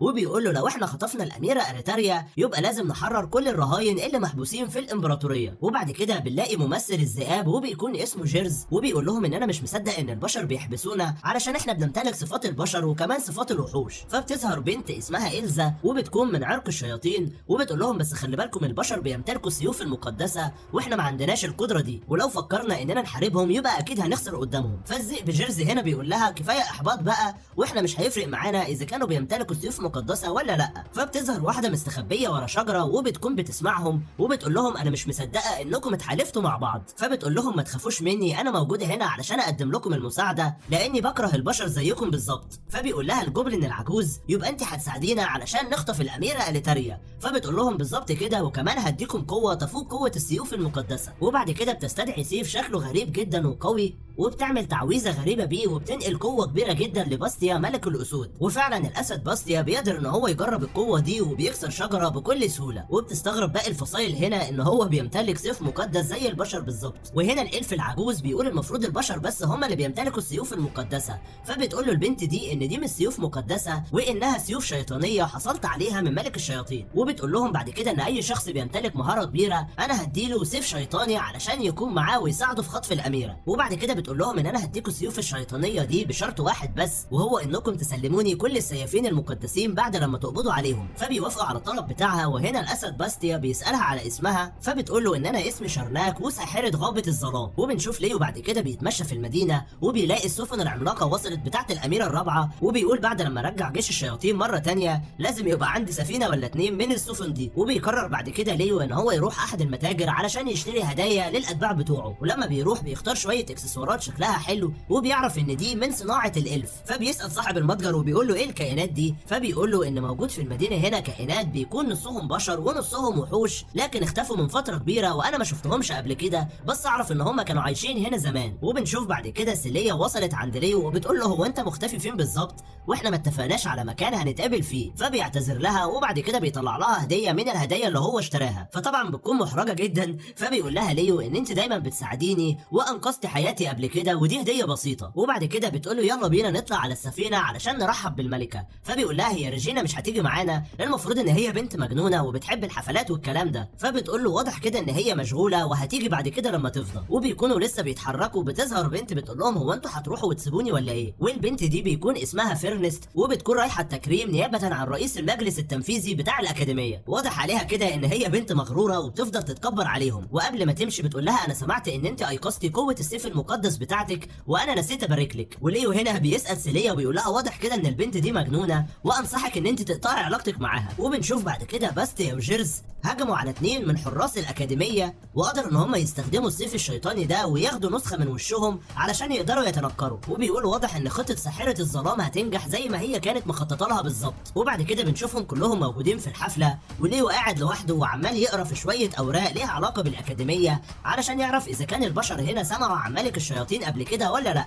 وبيتصدم بان الخادمه شيري بتاعته موجوده هنا وبتقوم بدور الخادمه وبتقول له ايه رايك في اللبس التنكري بتاعي؟ فبيقول لها ان انا ما قلتلكيش تشتغلي خادمه هنا جوه السفينه لكن طلبت منك ان انت تجمعي لي كل المعلومات السريه عن السفينه دي. فبتقول له ما تقلقش انا جمعت لك برده كل المعلومات اللي انت عاوزها. وبتقول له ان السفينه دي متحاطه بطاقه مانا كبيره جدا. وبتقول له كمان ان هي مجهزه باسلحه قويه جدا وتقدر تتصدى لاي هجوم. فبيطلب منها ان هي تكمل بحث وما توقفش. وبعد كده وهي ماشيه بيقول لها استني علشان عندي ليك هديه، بما انك بتحب الدوناتس فانا جبت لك كيس دوناتس حلو جدا وهيعجبك. لكن واضح كده ان هو مش بيعجبها وبتشتمه. وبعد كده بنشوف الاميره اريتاريا مع الحارس الشخصي وهم جوه السفينه، وفجاه واحد من الحراس بيقوم طاعن الحارس الشخصي بتاعها وبيطلع واحد من الوحوش بس متنكر. وهنا الاميره اريتاريا بتكون مصدومه وخايفه جدا وبيطلب منها الحارس الشخصي ان هي تهرب بسرعه، لكن على طول بيمسكوها وبيقولوا لها يلا تعالي معانا من غير شوشره. فبتطلب من الكائن السحري الصغير اللي معاها ان هو يهرب بسرعه، وفعلا بيهرب ومفيش اي حد بيعرف يمسكه. فبتظهر ملكة الظلام وبتقول لها هروب الكائن ده مش هيغير اي حاجة في الخطة بتاعتي. وبعد كده بنشوف ليو هو والبنات كلهم موجودين في غرفة الاحتفال، وفجأة كل الحراس بيظهروا على حقيقتهم الحقيقية. وهنا ليو لما بيشوفهم بيعرف ان هم دول الوحوش المتحولة اللي بيكون نصهم بشر. وبعد كده بيطلعوا قوة السيف الشيطاني اللي معاهم، وبتستغرب هنا سيليا ان هم بيمتلكوا قوة سيف مقدس. لكن المقاتلة فيرنس كانت بتقرر ان هي تتصدى ليهم وبتبدأ تستدعي السيف المقدس بتاعها، فعلى طول بيهددوها بكل الناس اللي موجوده في القاعه اننا هنقتلهم لو اي حد قرر يستخدم قوه السيف المقدس. وبعد كده بياخدوا منهم كل وسائل الاتصال بتاعهم وكمان بيأيدوهم وبيقولوا لهم ان الاميره اريتاريا احنا كمان قبضنا عليها وهي رهينه عندنا. فواحد من المدعوين بيقول لهم طب انتوا عاوزين ايه مننا بالظبط؟ فبيقول له ان انتوا لازم تخرجوا كل الرهاين بتوعنا. وبنشوف فيرنست هنا بتقول لهم ان الامبراطوريه مش بتتفاوض مع اي ارهابيين ابدا. لكن بنشوف الذئب جيرزي هنا بيتعصب لما بتقول عليه ارهابي وبيقرر ان هو يقتلها. فبتقول له إلزا ان احنا عندنا اوامر اننا ما نقتلش حد من السيافين المقدسين. وفجاه سيليا هنا بتتصدم ان ليو مش موجود جنبها وانه اختفى وقدر يفك نفسه. وبعد كده بنروح لغرفه التحكم اللي ممسوكه فيها اليتاريا، وبتكون قدرت عن طريق قوتها ان هي تحرك السفينه. فبيطلبوا منها ان هي تحرك السفينه ناحيه العاصمه علشان يحرروا كل الاسرى. ولما بتسمع كلامهم بتتصدم ان في طريقهم وحوش وفراغات على شكل شعب مرجانيه، فبيحسوا ان هم هيدخلوا في صراع معاهم. فملكه الظلام بتقول لباستيا ان انتم معاكم سيوف شيطانيه قويه جدا وما تخافوش. لكن باستيا هنا مش بيقتنع بكلامها وبيقرر يهجم عليها بالسيف اللي معاه. فعلى طول اللعنه اللي في السيف الشيطاني بتسيبه هو وبيتحرق. وبتقول له هنا ملكة الظلام انك مستحيل تقتلني بالسيف الا انا اديتك القوة بتاعته. وبنشوف النمر هنا بيخاف من ملكة الظلام وبيبدأ ينفذ الاوامر بتاعتها. وبنشوف الوحش السحري اللي كان مع الاميرة قدر ان هو يهرب وخرج بره السفينة وبيقابل ريجينا. ولما بتقرب منه بتسمع رسالة من الملكة اريتاريا وبتقول له بمجرد انك تخرج حاول تطلب المساعدة بسرعة. فبتعرف ريجينا ان هم في ورطة كبيرة وعلى طول بتاخده وبتحاول تنط جوه السفينة قبل ما تتحرك. وبنشوف ليو هنا ماشي لوحده وعمال يدور على الاميرة، لكن بيلاقي في وشه ريجينا وبيقولها هو انت بتعملي ايه هنا؟ فبتقول له ان الاميره الرابعه اليتاريا هي اختي الصغيره ودلوقتي هي في مشكله كبيره ولازم انقذها. وبنكمل حكايتنا وبنروح فلاش باك على حياه ريجينا، وبنعرف ان هي اتولدت في يوم معين من السنه بيكون ساعتها موجود نجم احمر موجود في السماء وعمال يتحرك. والمفروض النجم ده لما بيظهر بيبقى يوم شؤم جدا، والمفروض العائله اللي بتخلف في اليوم ده بيقتلوا المولود بتاعهم. علشان كده اخدوا الطفله ريجينا وقرروا ان هم يدفنوها في الغابه. لكن جه واحد من الاسره الملكيه وقرر ان هو يتبنى البنت ريجينا ويربيها مع بنته. وطبعا العيله اللي اتبنت ريجينا هي عيله سيليا. وبنرجع بعد كده من الفلاش باك وبتكون ريجينا حكت القصه كلها لليو، وبتقول له اللي يعرف الموضوع ده هو التيم بتاعي بس في الفصيله. وبتقول له ان انا جيت هنا على السفينه علشان اطمن على اختي الصغيره اليتاريا بعد لما لقيت الحيوان السحري بتاعها. وهنا كمان ليو بيتصدم لما بيعرف ان العائله الملكيه اللي بيكون مولود منها ريجينا واليتاريا عندهم قدره غريبه جدا ان هم يتحكموا في الحيوانات السحريه دي. وبعد كده ريجينا بتقول له ان الحيوان الغريب ده هو اللي بيحرك السفينه عن طريق الطاقه اللي موجوده جواه. فبيقول لها ليو طب ازاي السفينه بتتحرك والحيوان معاكي دلوقتي وبعيد عنها؟ فبتقول له واضح كده ان في حاجه غريبه حصلت للاميره واحنا لازم نتحرك بسرعه علشان نلحقها. فبيقول لها ليو ان هي تم القبض عليها من كائنات غريبه نصهم بشر ونصهم وحوش، وكمان استولوا على قاعه الحفلات اللي موجود فيها كل اصدقائك. بس بيقول لها ما تقلقيش انا بلغت سيليا ان هي تتعامل مع الموضوع ده لحد لما الاقي الاميره اليتاريا. وبيقول لها اكيد الزعيم بتاعهم موجود في مركز القياده بما انه هو اللي بيحرك السفينه. فبتقول له خلاص احنا هنستخدم الحيوان ده وهو اللي هيدلنا على الطريق كله. وفعلا بيسيبوا الحيوان السحري ده وبيطلعوا يجروا وراه علشان يعرفوا الاتجاه. وبنروح بعد كده لقاعه الحفلات وبنلاقي الوحش الذئب ده عمال يتنمر عليهم وبيقول لهم لو فكرتم بس تستخدموا السيف المقدس بتاعكم هنفجر المكان باللي فيه ونقتل كل اللي موجودين. وبنشوف هنا قائده الفي بتكلم سيليا وبتقول لها ان انا قدرت احلل قدره القنبله اللي موجوده في قاعه الحفلات واني اقدر اشوش عليها عن طريق الدوائر السحريه لاني سبت واحده مستخبيه فوق ومحدش يعرف عنها اي حاجه. لكن خدي بالك ان انا ما اقدرش اشوش على القنبله غير لمده ثانيه واحده بس. وبتقول لها العصايه اللي موجوده مع قائد الالف هي اللي اللي بتتحكم في القنبله، علشان كده لازم نشوش عليها عن طريق الدوائر السحريه بتاعتي. وبنشوف سيليا هنا لقت شوكه واقعه جنبها، فبتقرر ان هي تاخدها وتستخدم قدره مصاصين الدماء بتاعتها بما انها مش قادره تستخدم قوه السيف المقدس. وبعد كده بنشوف ليو وريجينا وصلوا لمركز التحكم بتاع السفينه، وبيلاقوا كل اللي موجودين فيه ميتين، ولما بتحاول تتحكم في السفينه بتلاقيهم عطلوا لوحه التحكم بتاعتها. فليو هنا بيطلب من ريجينا ان هي تحاول تستخدم الكلب السحري ده وتتواصل مع الاميره اليتاريا عن طريق الطاقه الروحيه اللي موجوده فيه. وفعلا بتنجح ريجينا ان هي تتواصل معاها، وبتعرف ان هم رايحين على سطح السفينه. فبتقول لها ريجينا ما تقلقيش، احنا جايين علشان ننقذك. فبتقول لهم مش وقت وانا هكون كويسه، المهم ان انتوا تغيروا مكان السفينه لان السفينه متجهه ناحيه الوحوش الغامضه اللي موجوده في البحر. وبتطلب بعدها اليتاريا من ريجينا ان هي تستخدم الكائن السحري ده علشان تتحكم في السفينه مره تانية وتغير اتجاهها. وبتعرف منها ريجينا مكان غرفه التحكم اللي موجوده في اوضه اسفل السفينه، فبيطلب منها ليو ان هي تروح الغرفه دي علشان تتحكم في السفينه مره تانية، وبيقول لها ما تقلقيش انا هنقذ الاميره اليتاريا. فبتقول له انت صحيح طفل صغير، لكن تصرفاتك بتبين ان انت راجل كبير وواعي. وعلى طول بيستخدم العصايه السحريه بتاعته وبيكسر الازاز بتاعت غرفه التحكم علشان يتوجه للسطح وينقذ الاميره اليتاريا. وبنرجع بعد كده لقاعه الحفلات، وبنلاقي سيليا قدرت ان هي تعور نفسها وتوصل الدم لحد العصايه السحريه اللي موجوده مع قائد الالف. وبعد كده بنلاقي المقاتله فيرنست عماله تستفز الذئب البشري لحد لما بيتعصب عليها وبيقرر ان هو يخلص عليها ويقتلها، لكن يا عيني بيتصدم بالمقاتله ساكويا وبتكون فكت ايديها وعماله تاكل من الاكل اللي موجود في القاعه. فبيروح علشان يقتلها، لكن البنت إلزا اللي من عرق الشياطين بتقول له اوعى تقرب منها لان الملابس بتاعتها بتبين ان هي مقاتله قويه جدا وممكن تخلص عليك. وهنا سيليا على طول بتطلب من القائده إلفي ان هي تستخدم الدوائر السحريه علشان تشوش على العصايه اللي موجوده مع قائد الإلف، وفعلا بتستخدم الدوائر السحريه. وهنا ريجينا بتستخدم قوه مصاصين الدماء وبتكسر العصايه بتاعته. وبعدها المقاتله ساكويا بتطلع السيف المقدس بتاعها وبتهجم على إلزا اللي من عرق الشياطين وبتضربها. وفيرنست هنا بتقدر ان هي تستخدم السيف بتاعها وبتستدعي كلاب ثلجيه بتخليهم يهجموا على الذئب جيرز، وساعتها بنشوفه اتجمد ومش قادر يتحرك، وبتكون هي دي قدره السيف المقدس بتاع فيرنست. ولما بيفكوا نفسهم بيتصدموا ان السفينه دخلت في مكان غريب جدا مليان بالوحوش الغامضه، وساعتها المقاتله فيرنست بتستدعي عدد كبير جدا من الكلاب الثلجيه علشان تواجه الوحوش الغامضه، لكن اعدادهم بتكون كبيره جدا ومش بتقدر عليهم. وهنا القائده إلفي بتحاول تاخد كل اللي موجودين في قاعه الحفلات لمكان امن علشان ما يتعرضوش لهجوم الوحوش الغامضه. وبعد كده بنشوف ليو بيتواصل مع سيليا عن طريق الهديه اللي هو جابها لها، وبيقول لها ان ريجينا هتحاول تسيطر على السفينه وانا دلوقتي في طريقي للسطح بتاع السفينه علشان انقذ الاميره اليتاريا. واثناء طريقه بيلاقي فراغات كتيره في وشه فبيقضي عليهم بكل سهوله. وبعد كده بنشوف الاميره اليتاريا موجوده على سطح السفينه فعلا،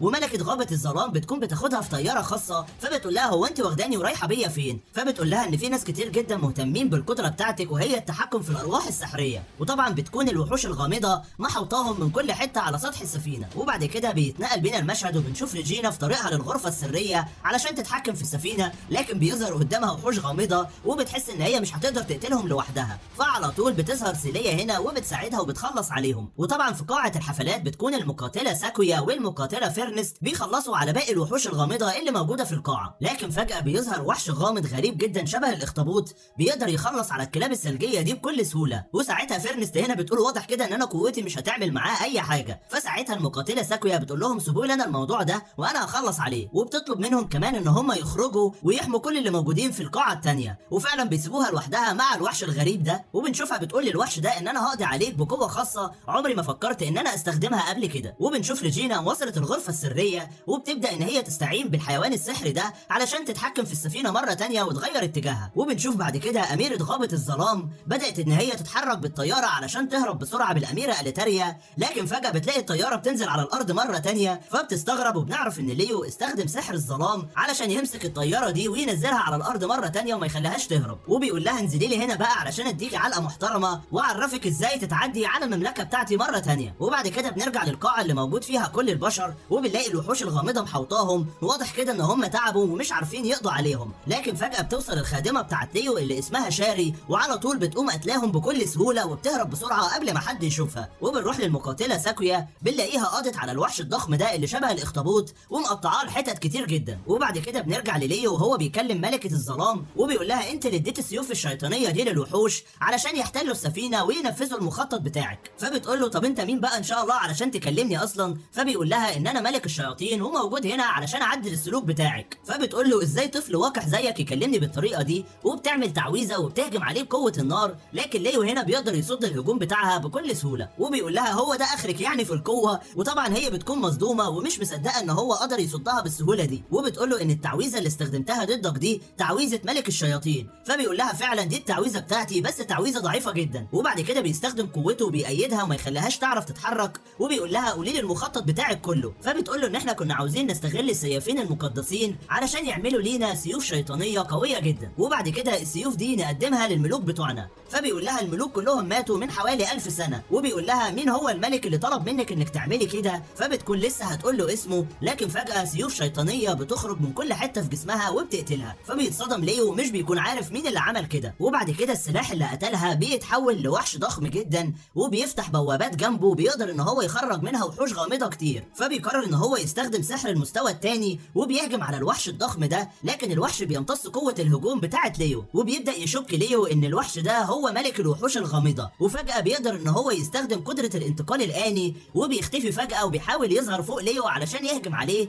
لكن بينجح ليو ان هو يتفادى الهجوم بتاعه. وبيلاقي بعض الوحوش الغامضه بتهجم على الطياره اللي موجوده فيها الاميره اليتاريا، فبيتدخل بسرعه وبيقتلهم. وبنشوف ملك الوحوش الغامضه بيبدا يستخدم نفس تقنيه الانتقال وبيهجم على ليو مره تانية، لكن بنشوف ريجينا نجحت اخيرا ان هي تسيطر على السفينه وبتخليهم يهجموا على ملك الوحوش الغامضه. وبيعرف ليو هنا ان ريجينا هي اللي عملت كده واخيرا نجحت في السيطره على السفينه. وبيستمر الهجوم على ملك الوحوش الغامضه دي لحد لما بنلاقي صاروخ اتضرب في الهواء وخرجت منه سيليا. فبيطلب منها ليو ان هي توفر له بعض الوقت علشان يدور على خطه يقدر ان هو يهزم بيها ملك الوحوش الغامضه. وكالعاده سيليا بتبدا ان هي تعور نفسها وبتستخدم قدره مصاصين الدماء وبتهجم على طول على الوحوش الغامضه دي وبتقتلهم. وبيبدا ليو ان هو يستدعي سيف ملك الشياطين مره تانية، وبيقول هو ده الحل الوحيد علشان اهزم ملك الفراغات. وفعلا بيضرب ضربه قويه جدا بالسيف اللي معاه بيقدر ان هو يقضي عليه. وبعد كده بنشوف اليتاريا عماله تشكرهم على كل المجهود اللي عملوه علشان يحموها ويحموا السفينه.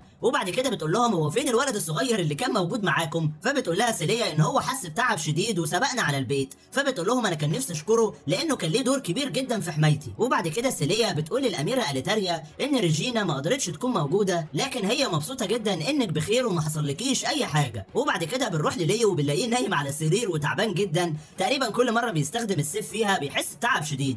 وفجأة بتدخل عليه ريجينا علشان تطمن عليه، فبيقول لها ده شوية تعب عضلات ومش محتاج انك تعملي لي اي حاجة. فبتقول له ان انا لازم اساعدك لان بفضلك انت قدرنا نحمي اختي الاميرة اليتاريا. وطبعا ليو مش عارف مين هو الشخص اللي قتل ملكة الظلام بسيف ملك الشياطين. وبنشوف بعد كده جيش اكاديمية السيف المقدس بيبدأ ينتشر في الغابة علشان يقبض على الوحوش انصاف البشر دول بعد لما تم انقاذ الاميرة اليتاريا. وبنشوف الوحوش دول موجودين في مخبأ سري وبيقولوا يلا بينا نهرب لانه واضح كده انه انكشف امرنا وان الخطة بتاعتنا فشلت. وفجأة بيدخل عليهم حراس أكاديمية السيف المقدس وبيقولوا لهم إن أنتم رهن الاعتقال، وبيقولوا لهم ما تحاولوش إنكم تقاوموا لأنكم مش هتقدروا على قوة السيف المقدس بتاعنا. لكن فجأة الحراس دول بيسمعوا صوت غريب وبيقول لهم مجرد إن أنا أسمع شخص عادي بيتكلم بالطريقة المتعجرفة دي بيضايقني جدا. فالحراس بيبدأوا يخافوا وبيقولوا لهم هو الصوت ده جاي منين؟ وهل ده شخص تبعكم ولا إيه بالظبط؟ وفجأة الصوت اللي بيتكلم ده بيعمل عليهم تعويذة سحرية بيقدر إن هو يجمدهم. وبعد كده بيظهر قدام الوحوش دول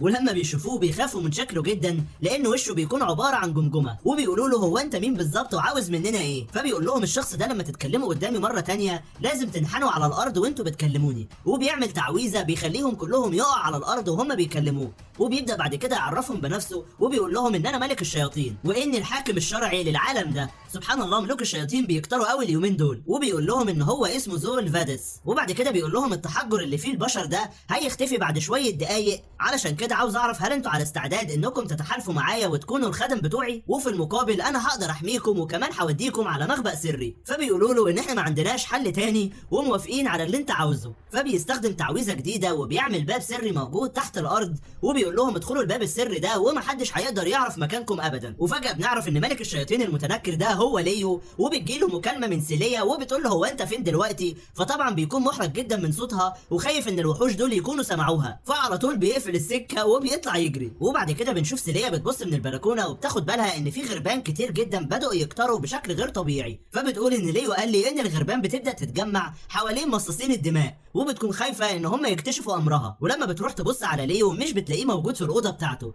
وبعد كده بنشوف ليو راجع بسرعه وبيكون مبسوط ان خطه التنكر بتاعته نجحت، وقدرت اخلي انصاف البشر من الوحوش دي ان هم يكونوا اتباعي، ودي اول خطوه في بناء الجيش الشيطاني بتاعي علشان احكم العالم ده. وبيدخل بالغلط على سيليا وهي بتغير هدومها، وساعتها ريجينا كمان لما بتوصل بتلاقيهم في وضع لا يحسدوا عليه تماما. وبعد كده وهم قاعدين بياكلوا سيليا بتقول له هو انت ليه ما بتاكلش خضروات كتير، وبالمنظر ده انت مش هتحافظ على صحتك. فبيستغرب ان هي بتخاف عليه ومش عارفه ان هو ملك الشياطين وان هو اللي اداها قدره مصاصين الدماء. وريجينا هنا بتاخد بالها من الغربان الكتير اللي موجودين في السكن بتاعهم وبتفكر ان هي تموتهم، فبتقول لها سيليا حرام عليكي، دي طيور طيبه جدا ومش بتعمل اي حاجه. فبتقول لها ان كل الاكاديميه شاكين ان السكن بتاع البنات بتاعنا مسكون وفيه اشباح، علشان كده الغربان دي بتكون موجوده بشكل كبير. وبتقول لها اللي بيزود الشكوك بتاعتهم دي انهم شافوا حوالين السكن بتاعنا كلب كبير لونه اسود، وكمان بنت بتظهر وبتختفي وبتكون لابسه لبس الخادمات، ولحد دلوقتي محدش يعرف مين البنت دي. فليو هنا بيبدا يشتم الخادمه شاري وبيقول واضح ان البنت دي هتبوظ كل الخطط بتاعتي. وبعد كده سيليا بتسال ليو وبتقول له هو انت كنت فين النهارده؟ فبيقول لها ان انا كنت بتدرب النهارده علشان عارف ان احنا عندنا استعدادات تدريبيه مع الفريق المنافس، وبتكون المقاتله فيرنست هي المنافس بتاعهم النهارده. فسيليا هنا بتتحمس وبتقول ان دي اول حصه تدريبيه ليا، خصوصا بعد لما حصلت على السيف المقدس بتاعي الجديد. وفعلا بنشوف سيليا وليو بيبداوا حصتهم التدريبيه وكل واحد بيستخدم قوته السحريه علشان يخلص المهمه بتاعته. وبنشوف بعد كده الكلاب الثلجيه بتاعه فيرنست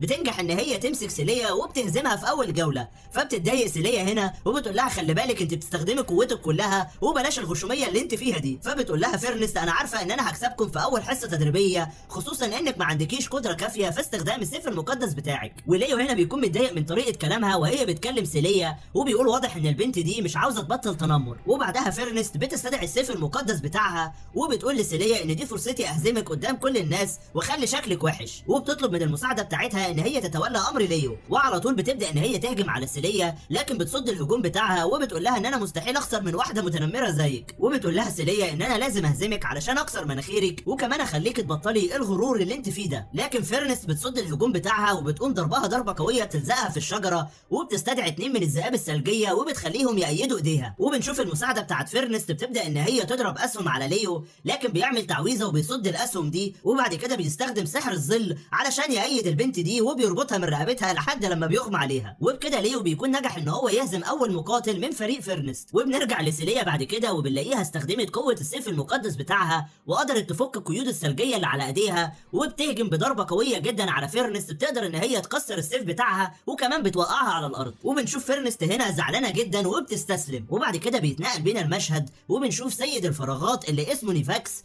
وبيكون ماسك سيوف غريبه جدا وبيبدا ان هو يغذي بيها حجر مضيء، وبيقول ان شارنك عملت عمل جيد جدا في صناعه السيوف دي، لكن الاهم من ده اني اعرف الشخص اللي قضى عليها. وبيقول ان موعد احيائها قرب جدا، وبتكون شارنك دي هي ملكه النبوءه. وفجاه بنشوف بوابه سحريه غريبه جدا بتبدا ان هي تفتح في المدينه، وبيتنقل بينا المشهد وبنشوف قاعده التحكم بتكون اخذت بالها من البوابه الغريبه السحريه اللي فتحت، وبيكونوا مش عارفين ايه سببها او مين اللي عمل كده. وبيقولوا ان احنا بعتنا دوريات هناك على شكل طائرات بدون طيار علشان يجيبوا لنا كل التفاصيل. وليو لما بيبص على الخريطه بيعرف ان ده المكان اللي اتدمرت فيه المدينه بتاعه سيليا زمان. وبنشوف القائده بتاعه الاكاديميه بتطلب من سيليا هي والفصيله بتاعتها ان هم يروحوا هناك ويستكشفوا الوضع بنفسهم، وبتقول لهم لو عرفتوا اي معلومات جديده يا ريت تبعتوها لنا على طول. وبتقول لهم كمان في حاله ان انتم شفتم فراغات هناك انتوا معاكم الاذن بالقتال على طول، لكن اهم حاجه بالنسبه لي طبعا هي سلامتكم. وهنا قائده الفصيله إلفي بتقول لها طب انتوا ليه اخترتوا الفصيله بتاعتنا بالذات هي اللي تروح هناك؟ فبتقول لها ان دي تعليمات من الاداره واني ما عنديش اي معلومات تانية، لكن بتتوقع إلفي ان السبب ان هم بعتوهم هناك لان دي القريه اللي اتولدت فيها سيليا وريجينا. وسيليا هنا بتطلب من القائده ان هم يخلوا ليو موجود هنا علشان هو لسه صغير، فبيتضايق جدا ليو وبيقول لهم ان انا جزء من الفصيله بتاعتكم واني لازم اجي معاكم وانا مش عيل صغير ولا حاجه. وفعلا بنشوف الفصيله بتاعت إلفي بتبدا ان هي تستعد علشان تروح للمكان هناك وتتفقده. وبنشوف ليو هنا بيستدعي المساعدين بتوعه وبيقول لهم ان هو رايح في مهمه علشان يستكشفها، وبيطلب من الذئب اللي معاه ان هو يفضل موجود هنا علشان يحمي المملكه بتاعته لحد لما يرجع. وبيقول للمساعده شاري انت هتكوني معايا في الرحله بتاعت النهارده. وبعد كده بنشوفهم هم راكبين الطياره وبنشوف ليو نايم على رجل سيليا وهي عماله تهتم بيه وبتمسح له ودانه وبتعامله على انه طفل صغير، لكن ليو بيكون مستمتع جدا بالموضوع ده وبيفتكر زمان لما كان ملك الشياطين وكان قاعد مع الساحرة روزالينا وبتقول له ساعتها ان انا قربت اختفي واني هظهر بعد 1000 سنة على شكل بشري، وبتقول له هل بعد 1000 سنة هتدور عليا مرة تانية علشان ترجعني معاك ويمكن شكلي يكون اتغير وما يكونش زي ما انت شايفه دلوقتي. فبيقول لها اوعدك ان انا بعد 1000 سنة هقدر الاقيكي علشان ارجعك معايا مرة تانية. وطبعا ليو بيكون سرحان بخياله وفاكر ان سيليا دي هي الملكة روزالينا اللي كانت موجودة معاه من 1000 سنة. وبعد كده بيكونوا قربوا من القرية وبيلاقوا فيها دخان كتير جدا والرؤية شبه منعدمة، واول لما بينزلوا بيبداوا يقسموا نفسهم مجموعات وبيقولوا اي حد يوصل لاي حاجة يبلغ القائدة إلفي عن طريق القوة السحرية بتاعتها. وهنا ليو بيطلب من الخادمة شاري ان هي تكون مع القائدة إلفي هي والفريق بتاعها، لان ليو بيكون مع سيليا لوحدهم وبيقول لها خدي بالك منهم كويس جدا. وبنشوف سيليا وهي مع ليو بتبدا تحكي له عن المدينة اللي هي عاشت فيها قبل ما تتدمر وبتوري له المكان اللي هي اتولدت فيه. واثناء كلامها معاه بنشوف الجهاز اللي معاها بيستشعر بوجود وحوش غامضة وفجأة بتجيلهم ضربة قوية جدا ومش بيكونوا عارفين الضربة دي جت منين. وبنشوف الوحش الغامض ده عمال يدمر في المدينة لدرجة ان في عمود نور ضخم جدا بيقع على سيليا، وفجأة بنشوف كائن غريب جدا ضخم بيكون طاير في السماء. وبنكمل حكايتنا وبنشوف بنت ظهرت من العدم في المدينة اللي موجود فيها ليو سيليا، وبتكون مستغربة جدا من كل حاجة حواليها وبتقول هو ده العالم بعد 1000 سنة. وبتقول واضح كده ان مفيش اي حد من البشر لسه على قيد الحياة في المدينة هنا. وبنعرف ان دي ملكة الالف المقدسة واسمها اورولي، وبتقول معنى ان انا موجودة هنا بعد 1000 سنة يبقى الملك هيتولد من جديد. وبتاخد بالها ان في طيارة طايرة في السماء لكن بتفتكرها تنين، وبتقول انا اول مرة اشوف شكل تنين غريب قوي كده. فبيظهر وراها فجأة نيفاكس ملك الفراغات وبيقول لها ان دي طيارة بيستخدمها البشر علشان يتنقلوا من مكان للتاني، وبيبدأ ان هو يرحب بيها وبيقول لها شرف ليا ان انا اقابل ملكة الالف العظيمة. وبتقول له هو انت عرفت ازاي ان انا هاجي هنا؟ هو انت برضو زيي ووصلت بعد 1000 سنة؟ فبيقول لها مش مهم انا موجود هنا ليه، بس لازم تعرفي ان انا هدفي ادمر العالم. لكن اورولي مش بتقتنع بكلامه وعلى طول بتهجم عليه، لكن نيفاكس بيختفي وفجأة بيظهر وراها وحش ضخم من الفراغات. وبنرجع بعد كده ليو وبنشوف الوحش الضخم اللي طاير في الهواء بيبدأ ان هو يهجم على سيليا، لكن ليو على طول بيتدخل وبيحميها وبيستخدم سحر الظل بتاعه علشان يقدر ينقل سيليا لمكان آمن. ولما الوحش ده بيهجم على ليو على طول بيعمل تعويذة علشان يحمي نفسه من الهجوم بتاعه، وبعد كده بيهجم عليه بتعويذة نارية وبيستغرب ان الوحش ده بيقدر يصدها بكل سهولة. وبيستغرب هنا ان الدرع اللي عمله الوحش من مستوى مرتفع جدا. وبنشوف القائدة إلفي هي والفريق اللي معاها بياخدوا بالهم ان في معركة دايرة في المكان اللي موجود فيه ليو وسيليا، وبيستغربوا ان العين السحرية اللي موجودة معاهم اتدمرت. فبيقرروا ان هم يتحركوا بسرعة على المكان هناك علشان يطمنوا عليهم. وبعد كده ليو بيستخدم العصاية بتاعته وبيعمل تعويذة ضخمة جدا علشان تمتص الوحش ده، لكن بيقدر ان هو يكسرها. فبيقول له ليو واضح كده ان انا استهترت بقوتك، وبعدها بيعمل تعويذة اقوى منها وبيعمل كرة ضوء قوية جدا، وبعدها بيدمجها مع صاعقة كهربائية بتقدر ان هي تقتل الوحش. وبعد كده بيجري بسرعة علشان يطمن على سيليا، لكن بيستغربوا لما بيشوفوا مجموعة ارواح على هيئة بشر ولابسين لبس عليه شعار المملكة. وبتعرف هنا سيليا ان دول الجنود اللي كانوا بيحاربوا مع ابوها من 6 سنين. وفعلا بنشوف الارواح دي بتبدا تقول لسيليا ان احنا الجنود اللي كنا بنحارب مع ابوكي، واحنا اللي بعتنا اشاره الاستغاثه دي علشان تيجوا لحد هنا. وبيقولوا لها ان احنا ما كناش هنبعت الاستغاثه دي، لكن لما عرفنا ان ملك الفراغات موجود هنا وناوي يدمر العالم اضطرينا نبعت الاستغاثه دي علشان اي حد يجي يساعدنا. فبتقول لهم سيليا لازم بسرعه نحاول نخلي المدينه هنا من اي سكان موجودين فيها قبل ما اي حد يتعرض لاي اذى. وليو هنا بيستغرب الكلام بتاعهم وبيحس ان هو مش طبيعي، لان من فتره لما ظهر اراكيل كان برضه بيدعي ان هو ملك الفراغات. وبعدها ليو بيقول لسيليا انت لازم ترتاحي شويه لان باين عليكي انك اتصبتي. فالارواح هنا بتقول لهم ايه رايكم تيجوا معانا القصر واحنا هنوصلكم علشان تستريحوا شويه. ولما بيخرجوا بره سيليا بتسال ازاي الارواح دي بتكون على شكل بشر، فبيقول لها ليو ان انت شايفاهم لان قوه المانا بتاعتهم كانت كبيره جدا علشان كده قدرت تتجسد على شكل بشر. وبعد كده ليو بيستدعي مجموعه من الهياكل العظميه الضخمه علشان تكون هي وسيله المواصلات وتوصلهم لحد القصر. وبنشوف بعد كده إلفي هي والفريق بتاعها وصلوا للمكان اللي كانت فيه المعركه، وبيستغربوا ان المكان هادي دلوقتي، لكن بياخدوا بالهم من اورولي ملكه الالف لما بتكون واقفه بعيد ومستخبيه. ولما ريجينا بتنادي عليها علشان تطمن ان هي بخير وما تعرضتش لاي اصابه بيستغربوا ان هي معاها سيف. فساكويا هنا بتقرر ان هي تتصدر المشهد وبتقول بما انها بتستخدم السيف فانا الوحيده اللي هقدر اتعامل معاها، وبتستدعي السيف المقدس بتاعها وبتدخل في قتال مع اورولي، وبتنجح ساكويا ان هي تهزمها. وبنشوف نيفاكس واقف قدام طاقه مانا قويه جدا اللي كان بيغذيها بالسيوف السيوف المقدسة، وبيكون مبسوط لان شارنك قربت تستيقظ. وبنشوف ليو مع سيليا اثناء طريقهم للقصر.